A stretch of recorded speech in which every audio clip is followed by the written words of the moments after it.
안녕하세요. 헤르만 바빙크의 개혁교의학, 오늘은 8장 종교의 원리들, 종교의 기원에 대해서 한번 생각해 보겠습니다.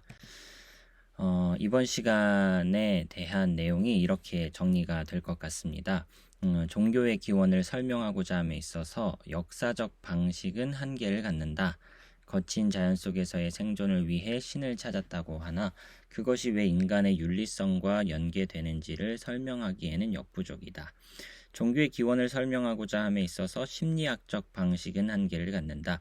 종교는 인간 내면에서 만들어지는 것이 아니요 하나님의 존재와 계시를 전제로 해야 만들어질 수 있는 것이기 때문이다. 하나님의 존재와 계시 그리고 그 계시를 인지할 수 있는 인간 자체 내에 종교성이 뒷받침될 때 종교가 자리할 수 있다.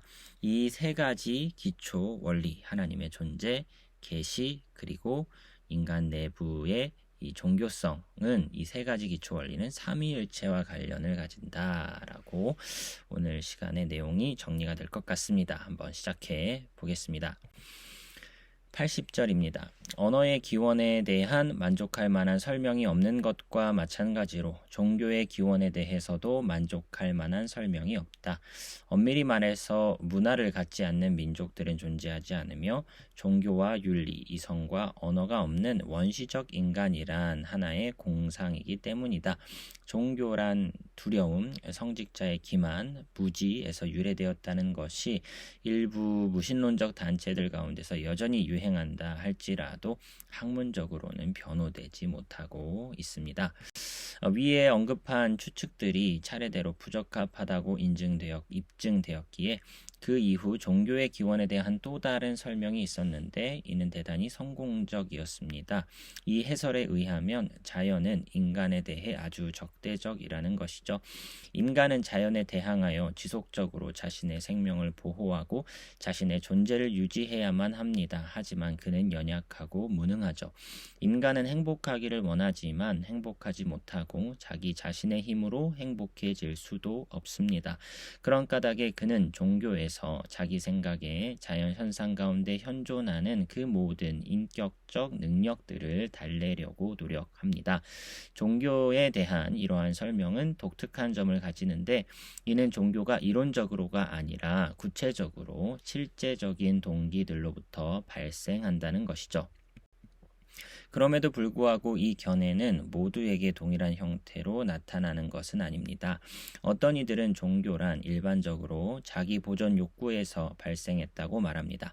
그는 단 한마디로 행복한 삶, 즉 육체적 혹은 윤리적 해악에서 해방되기를 원하는 것이죠. 다른 이들은 종교의 기원을 구체적으로 윤리적 자기주장, 즉 물리적 세계의 필연성과 강압에 맞선 인간의 도덕적 자유와 가치의 유지에서 추구합니다. 칸트는 이미 이러한 방식으로 인간의 도덕적 본성을 근거로 필연성의 세계를 자유의 세계에, 자연법을 도덕법에, 자연을 윤리에 봉사하게 할 수 있는 하나님의 존재를 자명한 원리로 삼았었습니다. 그리고 동일한 방식으로 많은 신학자들과 철학자들이 추론했는데 이들은 1860년 이후로 다시 칸트의 입장을 수용했기에 신칸트주의자라고 알려지게 되었죠. 마지막으로 또한 다른 이들이 있었는데 그들은 종교에는 단지 윤리적 요소만이 아니라 신비적 요소도 있다고 인정하며 그래서 종교란 다소 인간의 자유로운 의지 행위에 있는 것이 아니라 인간 본성에 근거한다고 여긴 것이죠. 의지 행위에 있는 것이 아니라 인간 본성에 근거하고 있다라고 초점이 살짝 다른 부류가 있다는 것인데요. 이들에 의하면 인간이 종교에서 분명히 윤리적 자기주장을 추구하는 것은 물론 뭔가 다른 그 이상, 즉 하나님과의 교제, 하나님 안에서의 삶을 추구하며 이것을 통해 또한 바로 세상에 대한 자유를 추구하는 것이다. 단순히 도덕적으로 선하게 살고자 하는 의지에 초점을 맞추는 부류가 아니라 인간 본성의 어떤 초월자 하나님과의 이 교제를 추구하면서 자유를 추구하는 그러한 사람들도 있다는 것이죠. 그럼에도 불구하고 종교에 대한 이 해설은 얼마나 보편적으로 수용되었든지 간에 우리를 만족시킬 수는 없습니다. 첫째, 여기에는 신관념이 여전히 설명되지 않고 있다는 것이죠. 일반적으로 사람들은 말하기를 미개한 유아적 자연인은 인격적인 것과 비인격적인 것 사이를 구분하지 않으며 자연의 능력들을 자신에 대한 유추를 따라 생각하며 모든 사물에 영혼이나 정령이 내주하는 것으로 여겼다고 생각하죠. 그래서 종교에 대한 토대와 가정은 소위 물활론적 세계관이라고 할 수 있는 것입니다. 그러나 먼저 최초의 인간들이 인격적 존재들과 비인격적 사물들 간의 명백한 구분을 알지 못했다라는 사실은 매우 의심스럽습니다.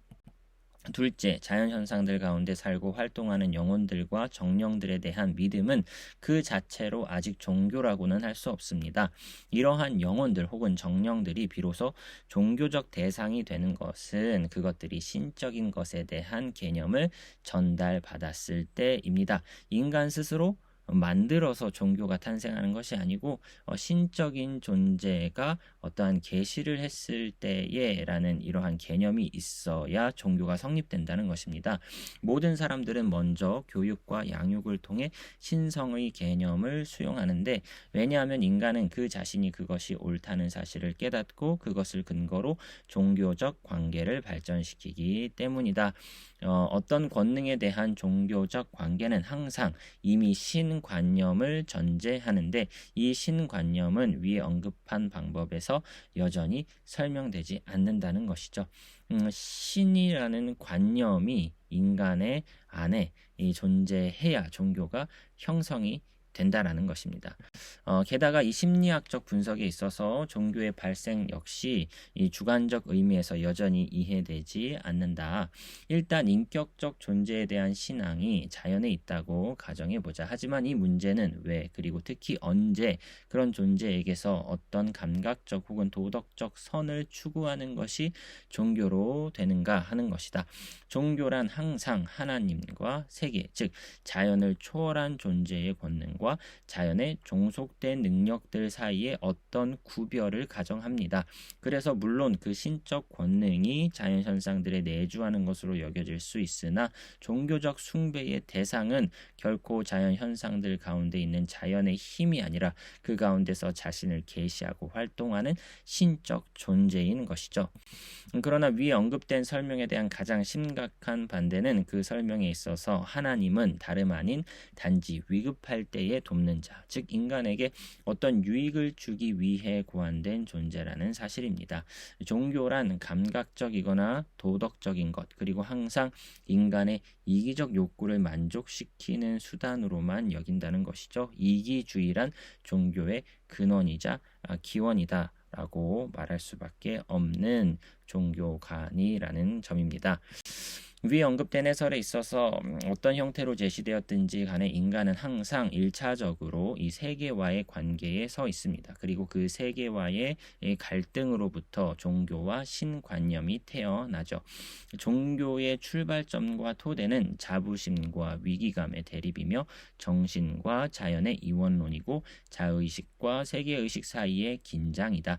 여기서 어떻게 이런 물리적 대립이 윤리와 자연, 도덕적 질서와 자연 질서 사이의 대립으로 이끌 수 있는지 분명하게 보이지 않는다. 특히 여기서 여전히 설명되지 않는 것은 어떻게 윤리와 자연의 이런 물리적 대립이 인간이 무엇이어야 하는지와 인간이 무엇인지 사이의 갈등의 성격, 그리고 그의 의무와 바람, 그의 책임과 욕망 사이의 갈등의 성격을 채용하는가 하는 것입니다. 이렇게 자연의 어떠한 대립이 인간에게 어떻게 윤리성을 자극할 수 있는지 그 연결고리가 지금까지 언급된 개념들에서는 모호하다라고 바빙크는 평가하는 것이죠. 만일 종교의 기원에 대한 위에 언급된 설명이 옳다면 종교는 예술과 학문에 대해 자신의 독립성을 잃고 인간이 다른 방식으로 스스로를 구할 수 있게 되는 그 순간에 종말을 고하게 된다. 그러니까 신관념이 제대로 서 있지 않은 종교의 기원설이 만약에 성립이 된다면 예술과 학문과 종교는 예술과 학문에 대한 자신의 독립성을 잃어버리고 인간이 다른 방식으로 스스로를 구할 수 있게 되는 순간에 그 종말을 구하게 된다는 것이죠. 종교는 예술과 학문과는 구별되는 구원을 알려주는 인간 자체 내에서는 기원하지 않는 어떠한 그런 초월성이 담보되어야 종교의 독립성과 이 종교의 그 효력, 구원과 관련된 이야기가 성립이 되는데, 이것을 약간 범신론적으로 설명을 해버리면, 신이 없는 쪽으로 종교의 기원을 설명을 해버리면 종교는 종말을 구하게 된다는 것이죠. 그러나 그러한 구체적인 반대들 외에도 종교의 기원을 탐사하는 방법 자체에 대해 심각한 문제가 있다라고 바빙크는 지적하면서요. 역사적 방법은 사용할 수 없다. 가장 저급하고 야만적인 사람들의 종교의 형태들을 최초의 것으로 여기는 약간 진화론적 사고는 점점 더 밝혀지듯이 정당성이 전혀 없다라는 것이죠. 따라서 유일한 방법은 오로지 심리학적인 것일 수밖에 없겠다라고 사람들이 생각을 했는데요. 하지만 이러한 심리학적 방법이 종교의 기원을 추구하는 데 있어서 설정한 질문은 무엇입니까? 그것은 바로 다름 아닌 이것입니다. 종교란 인간의 또는 인류의 어떤 원인들과 능력에서 비롯되었는가? 따라서 학자들은 반드시 바로 이 요점을 추구해야 하는데, 그것은 인간의 비종교적 생명의 능력이 종교의 생명의 근원과 결합하는 자리입니다. 따라서 인간이란 아주 미개하고 야만적이어서 그에게 있어서 종교란 있을 수 없는 그런 존재로 반드시 가정되어야만 한다는 것이죠. 한번 계속 살펴보겠습니다. 왜냐하면 이 본래의 감정은 사람이 뭐라고 부르든지 간에 학문적으로 설명되지 않는 무엇이며 신비적 종류의 계시, 사람이 설명하고자 추구하는 것에 대해 이미 존재하는 전제이기 때문이다. 따라서 심리학적 방법은 종교가 인간 내부의 요인들로부터 설명되기를 요구하는데, 그 요인들 자체는 종교적이지 않으나 어떤 연결을 통해 외부로부터의 자연에 작용하여 종교를 발생시키는 것들입니다. 하지만 그러한 비종교적 인간은 순전히 상상의 산물로 루소와 사회계약론 추종자들의 자연인과 같은 빈약하고 공허한 추상에 불과하다는 것이죠. 그래서 실제적으로 그러한 인간은 결코 존재한 적이 없다. 종교성을 갖지 않은 인간, 외부의 어떠한 요소로 인하여서 종교성이 전혀 없는데 외부의 요인의 자극으로 인하여서 종교성이 생기는 그런 것은 상상의 산물에 불과하다. 외부의 어떤 요인과 인간 자체 스스로 종교적으로 반응할 수 있게 하는 내적인 어떤 본질적인 상태가 서로 만나서 종교성이 일어나는 것이지, 인간 심리 자체 안에서 완전히 미개하고 종교성 자체가 전혀 없는데 외부의 자극 자체로만 종교성을 갖는다. 이것은 공허한 추상에 불과하다. 라는 것입니다.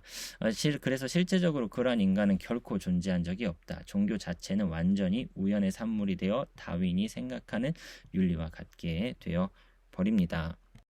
물론 심리학적 방법은 종교를 하나님의 존재 없이 이해하려고 노력했다. 인간은 순전히 자연의 존재이며 자연의 산물이다. 인간은 다양한 환경들을 통해 종교로 인도되고 신관념을 산출하는 존재다.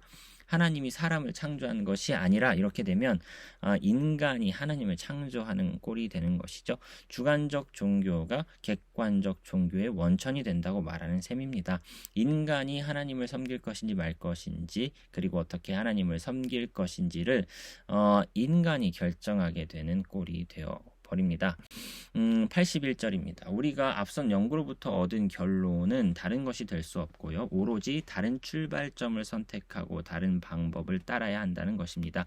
종교의 본질과 종교의 기원은 역사적 방법과 심리학적 방법을 통해서는 설명되지 않는다. 그 방법들은 종교의 정당성과 가치를 옹호하지 못한다. 하나님 없이 종교를 이해하려는 것은 불가능합니다.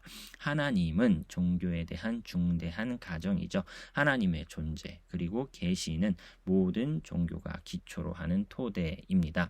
오늘날 사람들은 어떤 주어진 현상을 설명하기 위해 하나님께 거슬러 올라가는 것을 비학문적이라 부릅니다.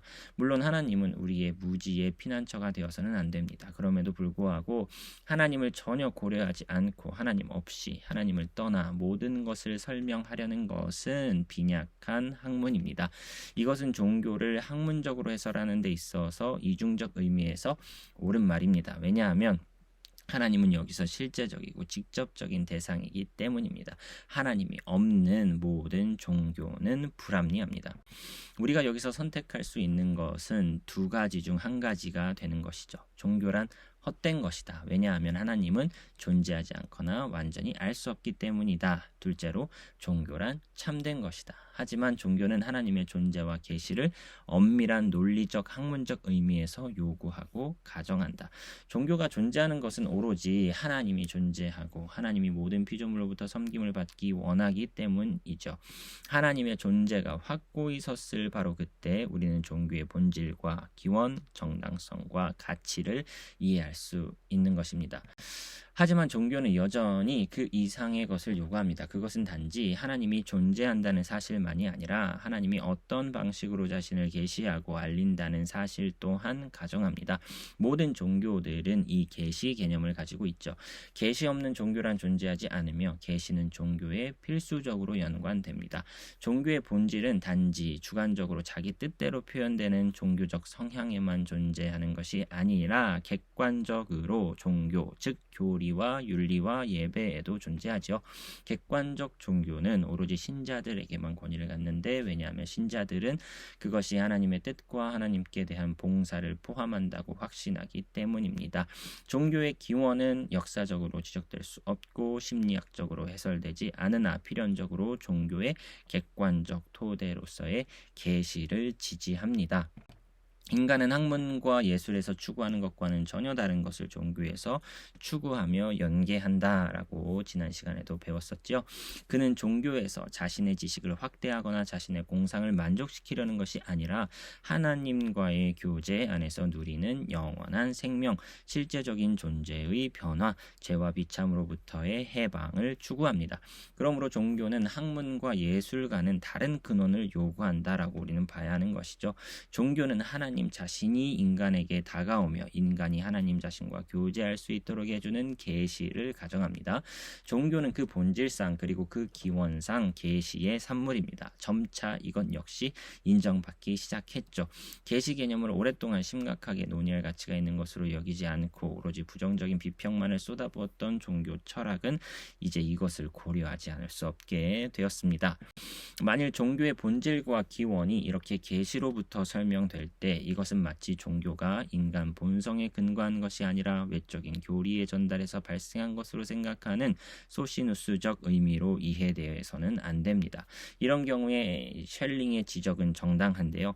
만일 최초의 인간이 그 자체로 이미 하나님의 의식을 갖지 않았다면 만일 하나님에 대한 의식이 먼저 특별한 행위를 통해 반드시 인간에게 주어져야만 한다면 이것을 믿는 사람들은 자신은 인간적 의식의 최초의 무신론을 반드시 주장해야만 한다는 것이죠.